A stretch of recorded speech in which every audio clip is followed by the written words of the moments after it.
waaw asalaamaaleykum mbokki Tivaouane ñu ngi fii ci terrain vrai handball bi nga xam ni nekk fii sa Ababacar Sy ñu ñëw fii ànd ak ki nga xam mooy Mansour Dabo nekk un jeune boo xam ni tey jii nekk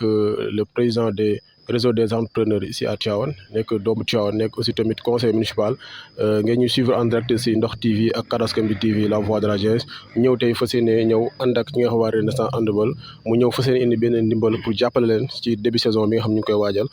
ji nii ku wax Mansour Dabo wax ki nga xam moom mooy Serigne Babacar mu nekk tamit koo xam ni Mansour engagé pour Tivaouane moom noonu la engagé et mu nekk koo xam ni foo gisee Mansour gis nga Serigne Mbaye ci taxawaay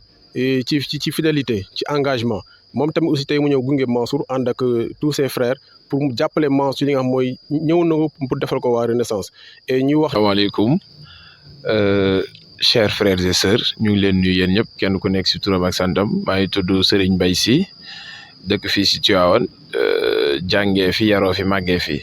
et je pense que tey bu ñu fi ñëwee dañuy kontaan trop fekk fi suñuy frère ak suñuy sœur ci li nga xamante ne nii mooy jëmale Tivaouane kanam tey ñu gunge suñu xarit monsieur Mansour Dabo nekk un jeune boo xamante ni vraiment taxawaayam ci dëkk bi di lu ñuy présenté ndax depuis lors lu mu am mi ngi koy bokk ak waa Tivaouane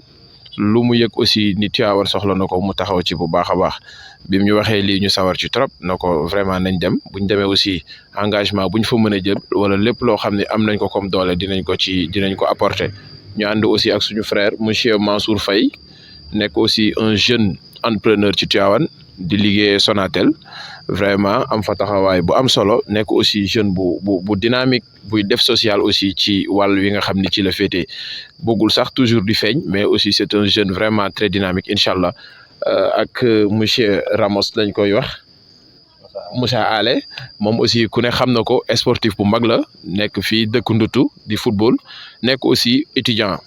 bokk ci kuréel gi nga xam ne ñoo diriger étudiants yi nekk Tivaouane di jàngee Dakar à l'UCAD moom aussi di rafetlu taxawaayam juste élage comme li ñëpp wax rek ñun foofu la ñuy rebondir xam naa duñ ci sori mais ñun suñuy sœur lañu vraiment lu ñu mën dinañ ko def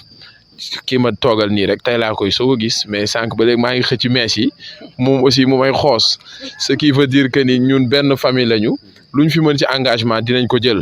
ensuite bu ñu paree aussi sàkk woon naa boo leen ñu mënee jox liste ñi nga xam ne ñoo fi teew ñu parrainé leen comme ça kenn ku ci ne nga jël engagement ni kii kat sama sœur la dinaa ko dimbali ci lu mu bëgg rek loo xam te ni samay moyen am na ko xam naa Mansour dina ci indi ay éclaircissement yu gën a sori donc pour ne pas vous tirer en longueur damay jox directement monsieur Mansour Dabo mu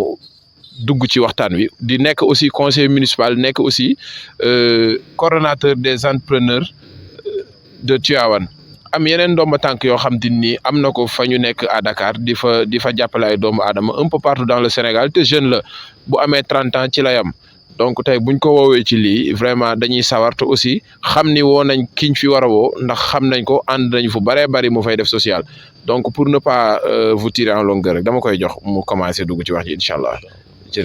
waaw comme ni ko ñëpp waxee rek sëñ Babacar di mu ko waxee ñëw tey ki nga xam mooy ki waral mbir mi muy Mansour Dabo nekk un jeune entrepreneur comme ni ko ñëpp waxee nekk fils de Tivaouane nekk aussi koo xam tey jii nii mën naa ni lépp lu laal Tivaouane ci wàllum organisation ba ci li nga xam mooy centenaire bi passé bokk na ci ñi nga xam ne taxawoon nañ ci engagement bi ak ci organisation bi ba yàlla may ñu ci ndam ku wax ni centenaire Seydi Hadji Malick ñu jox la micro nga taxaw di wax ba fajar jot kooku kon tey jii ku ñëpp reconnaître la. waxuma xadara Seydi Hadji Malick mais Sénégal wala àddina ñëpp xam nañ tey jii Mansour Dabo taxawaayam ci Tivaouane kon tey jii bëgg-bëgg boobu mu def rawatina mu ay sœuram mu ni tey damay ñëw li nga xam am naa ko mu néew ak a bari ma bokk ak ñoom ngir jàppale leen ci lan mooy saison bi ni jëm ku di la jox kàddu gi nga sànni sa parole ci li nga xam mooy sa taxawaay fii nii ci Renaissance Handball Club. jërëjëf Cheikhouna ñu ngi nuyoo di wax asalaamaaleykum wa rahmatullah di jël nuyoo bi di ko teg ci loxo xalif général des Tidianes sëñ Babacar Sy Mouhamadul Mansour mu joxal ñu ko njaboot Cheikh Sidi Hadji Malick yëpp di ko ñaanal yàlla gudd fan ak wér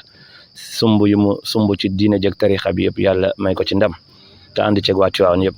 di kontaan bu baax a baax di ñëw fii nga xam ni mooy ci CM Ababacar Sy seet si suñu rakk yi nga xam ni ñoo nekk ci Renaissance Handball Club di patrimoine dëkk bi parce que Renaissance tey bu ñu ko doon jaay man dinaa ci am sama wàll donc kon buñ koy construire man war naa ci am taxawaay boo xam ne war naa ko ci am nuyoo bi tamit dañ koy lawal jëmale ko ci président Pape Damba comme ni mu ko waxee yàgg nañu solliciter ci lu mel nii waaye ñun tamit yàgg nañu am yéene pour ñëw participer ci lu mel nii di nuyu staff bi nga xam ni moo fi nekk yëpp waaye tamit di nuyu joueurs yi fi nekk yëpp nuyu tamit délégation bi ñu àndal sëñ Babacar Sy Mansour wax na ko léegi yaakaar naa duñu guddal parce que ñi fi jël kàddu yëpp doyoon na naruñu woon sax wax dañu yëg ni am na loo xam ni Tivaouane la ne comme ni ma ko waxee léegi muy patrimoine ñu am ci wàll yëg ni soxla nañ ndimbal li ñu yor ko si néew bu doon ñaar dërëm la sax dinañ ko indi bokk ko ak ñoom di leen jàppale ci biir ak ci biti incha allah comme ni ko Babacar waxee léegi coach wax ko problème yi nga xam ne wax na ko fi léegi souligné ko fi liñ ci mën a faj à notre niveau incha allah dinañ ko def li nga xam ne mënuñu ko dinañ uti ay partenaire wala ñu uti ay xarit wala ay am di jàmm incha allah wax leen ko li nga xam ne moo jëm ci terrain bi incha allah bu ñu yàlla yóbboo Dakar dinañ ci def daar ut ñu leen ci jàppale ba terrain bi ñu taxawal ko incha allah lu ñu mën tamit ci boole leen ak sponsor yoo xam ni parce que équipe bu toll nii ni nga ko wax nekk niveau mondial war na am sponsor bu mag bu topp ci ginnaawam di ko jàppale pour mu mën a dem ci compétition yi nga xam ni moom la bëgg ñun doomu dëkk bi nag balaa kenn di ñu jàppale ñun ñoo war a njëkk a jël suñu dërëm ak suñu ñaar dërëm def ko ci loolu rek lañ fi ñëwee yëg ni war nañoo ñëw indi suñu liñ ci am ñu indi ko fi en tant que doomu Tivaouane du sax ndomba tànk benn boo xam ne moo tax ñu ñëw fi waaye doomu Tivaouane yëg ni Tivaouane soxla na ñu am ñaar dërëm wala ñetti dërëm yu ñu denc ñu ni nañ ko indi bokk ko waa Tivaouane loolu rek la di leen gërëm di leen jaajëfal di wax ni wax ju du bari waaye incha allah dégg nañ li ngeen wax liñ ci mën dinañ ci jéem liñ ci mënul dinañ fexe xool ñi ko mën ñu woo leen ñu ñëw jàppale ñu ci di gërëm ñëpp di gërëm média yi nga xam ne ñoo ngi fi Ndox TV ak Kaddu Askan Wi di leen gërëm di gërëm waa Tivaouane yëpp di wax tamit autorité yëpp lii dañ ko def rek ngir woo leen am na ñu ñu ëpp moyen am na ñu ñu ëpp ay xame nañu leen woo ñu ñëw xam ne lii yëfu Tivaouane la waa Tivaouane ko moom ñu jàppale ñu ci fax fu mu àgg ëllëg dañ naan Tivaouane te bu boobaa ñu ñëpp a ci dugg wasalaamaaleykum wa rahmatullahi wa barakaatu. ci ñi nga xam ne moom mooy joueuse yi ci capitaine muy nekk Birima Coumba Ndiaye donc nekk une joueuse boo xam ne tey. tout d'abord dañ leen di nuyu ci seen teewaay di leen nuyu Mansour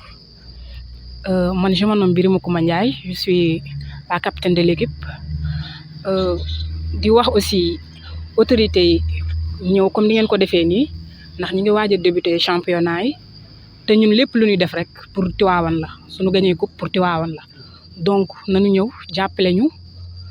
Parce que bëgg nañ aussi ñu defaral ñu suñu terrain bi parce que métti na aussi ñuy jouer di am ay blessures affaire yooyu noonu donc daal nañ ñu ngi lancé appel autorité yëpp pour ñu ñëw jàpp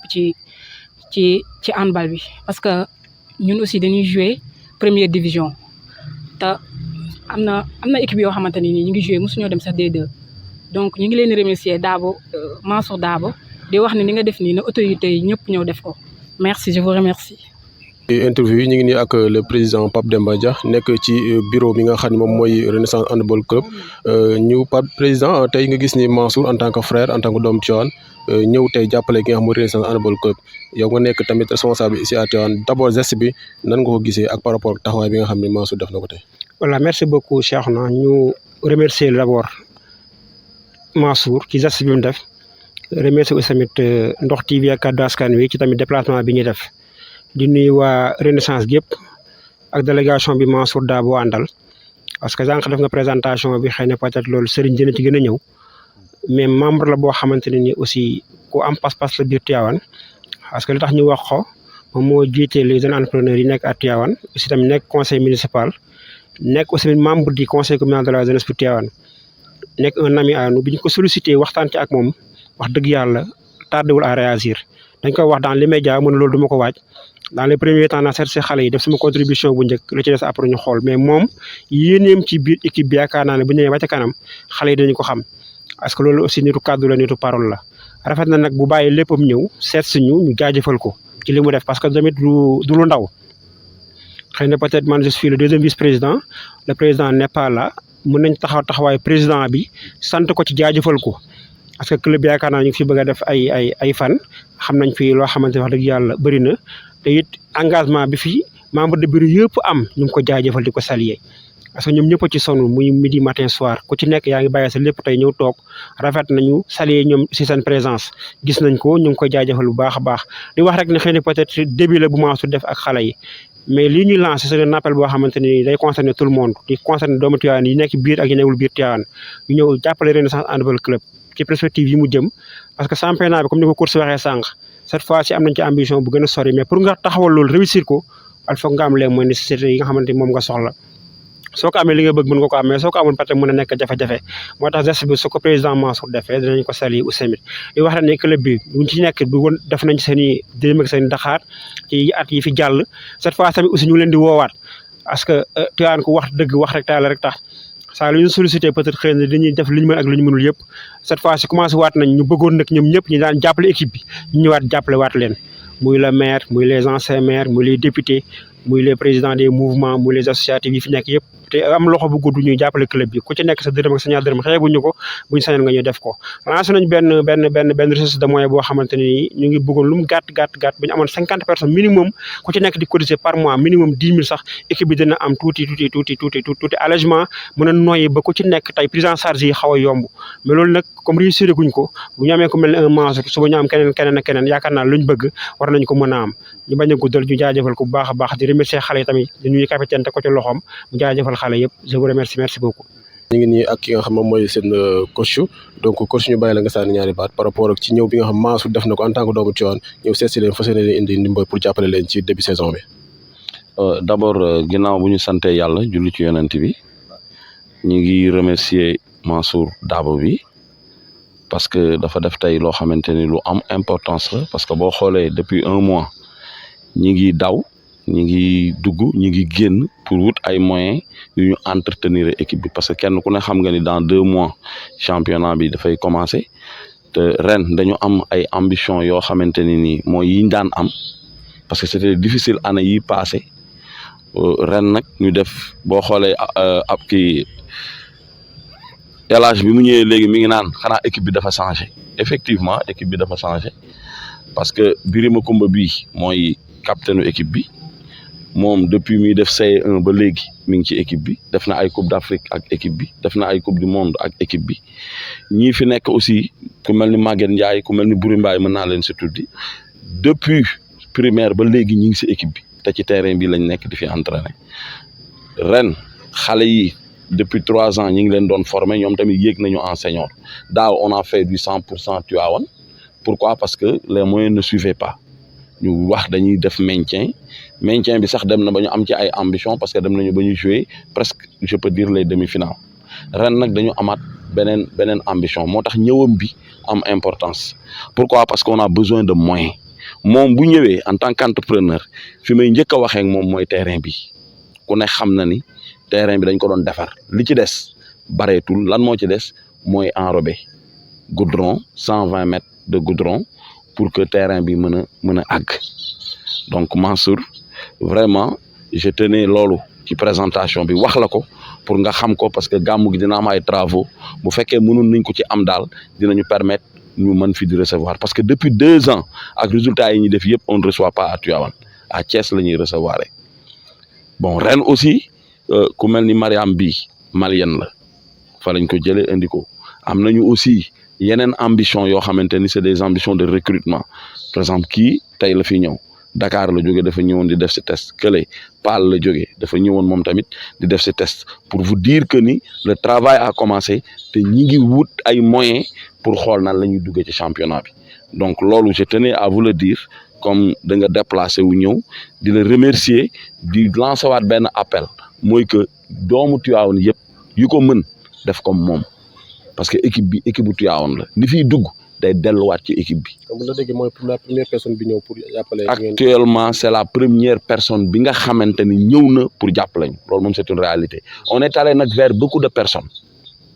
parce que am na sax benn liste boo xamante ni benn liste de 25 à 30 personnes bu ñu créé boo xamante ni c'est pour faire des cotisations pour bu weer dee kenn ku ci nekk li ñu mën a jàppale nga jàppale ñu ko pour que ñu mën ci entretenir équipe bi parce que ay jigéen lañu te buñ fi ñëwee dafa bëri loo xamante ni daf ñuy war. donc loolu aussi je tenais à le dire lancer benn appel pour ñu koy dégg ñëpp aussi vraiment xam ko dirigeants yi aussi ma delloo leen njukkal parce que seen dara fekkewu ko à chaque fois que équipe bi soxla ñi ngi ciy taxaw ñi ngi ciy wax ñi ngi ciy def man nag ñii lañ ma féetal ñoom laa gën a jige moo tax defe naa loolu moo doon introduction bi Mansour pour nga comprendre rek équipe bi ak ambition yi ak difficulté yi ñu am parce que actuellement nii ma lay waxee y a rien en caisse et que on doit faire beaucoup de choses tey bëri na ñoo xam war nañu ñëw fa ñu ne passé leen fa bàyyi te ñoom bu ñu ñëwee dañu war a lekk dañu war a naan dañu war a jàng te loolu lépp depuis toujours xam nga li may wax Renaissance moo koy jël en charge demoon nañu bay fay 7 scolarités au niveau de Dabakh yoo xamante ne chaque fin du mois c'était à hauteur de 75 000 résultat yooyu tamit am na parce que BFM yooyu bi mu amee on a eu sur 12 éléments 11 yoo xam ab nañu pourquoi parce que suñu président da leen daan jàngal sax PC ak maths ce qui veut dire que éducation bi daf ñu soxal ci équipe bi bëri nañ ko mënut a dugg ci équipe bi côté boobu moo tax donc je crois que loolu laa doon synthèse rek pour nga gën a comprendre équipe bi ni muy doxee ak dire parce que ay jigéen lañu war nañu leen a mën a wax nan lañ leen di entretenir parce que jigéen dafa sensible je crois que loolu laa ci doon duggee rek je vous remercie. merci coach donc comme fu ne ci àdduna sëñ ca yaakaar lu baax